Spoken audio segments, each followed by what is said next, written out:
Diceritakan di sebuah kampung di suatu kota ada 5 sekawan. Mereka berlima sahabatan sejak kecil dan mereka juga bekerja di tempat penggalian tanah tradisional. Mereka berlima sudah menikah dan mempunyai anak.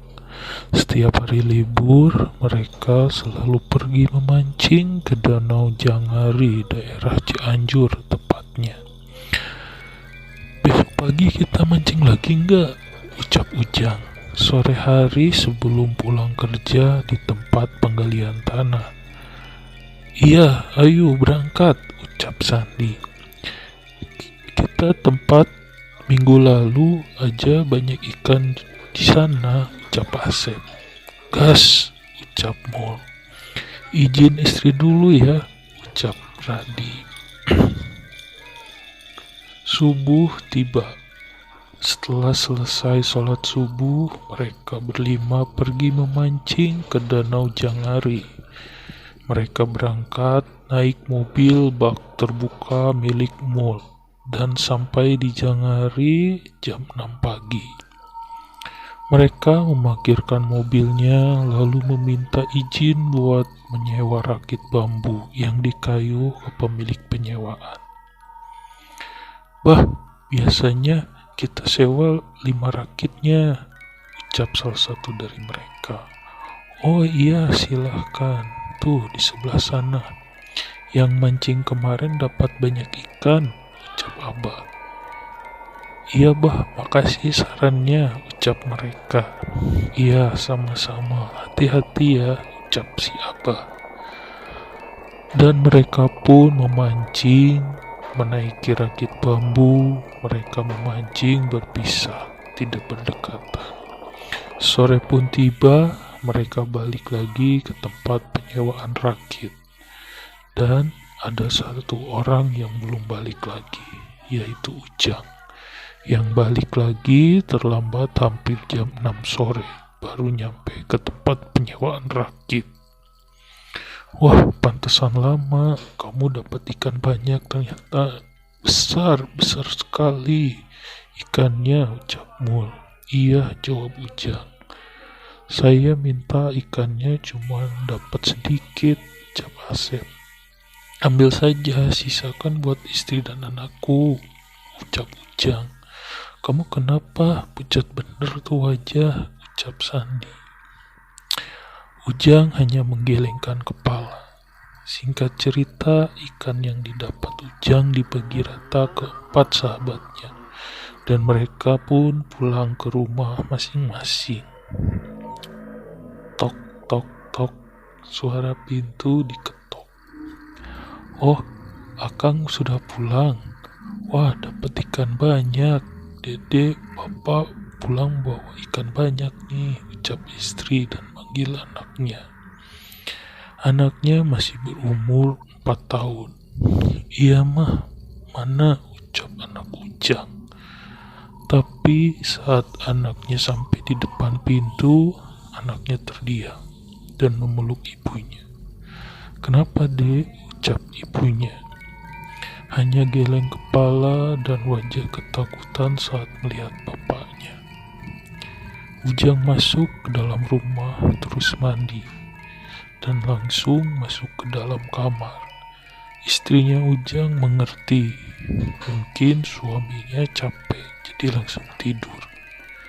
Malam pun tiba, namun anak Ujang tidak mau tidur di kamar, milih tidur sendiri di kamar sebelah.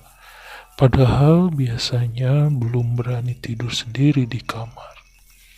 Istrinya pun tidur menemani suaminya.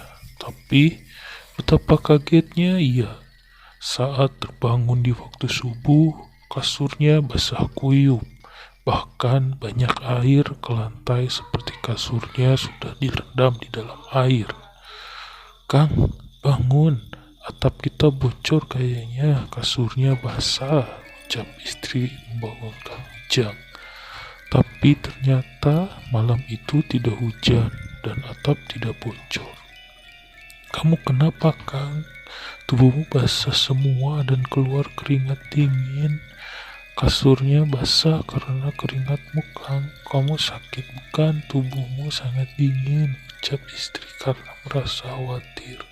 Karena basahnya kasur karena keringat yang keluar dari suaminya. Akang tidak apa-apa, ucap Ujang yang terus bangun lalu pergi ke masjid buat sholat subuh. Dan saat jam 8 pagi, Sandi menjemput Ujang untuk berangkat kerja karena mereka selalu bekerja berangkat berbarengan. Jang Ayu kerja, jangan tidur aja, teriak Sandi di luar rumah di atas sepeda motornya. Kalau sakit jangan bekerja, Kang, istirahat saja di rumah, ucap istri di dalam rumah. Akang kerja dulu, ucap Ujang. Makan dulu, Kang, ucap istri. Ntar aja, ucap Ujang. Mereka pun berangkat bekerja naik motornya Sandi ke tempat galian tanah. Tubuhmu dingin banget, Jang. Sakit, jangan maksain kerja, ucap Sandi di dalam perjalanan. Enggak, ucap Ujang.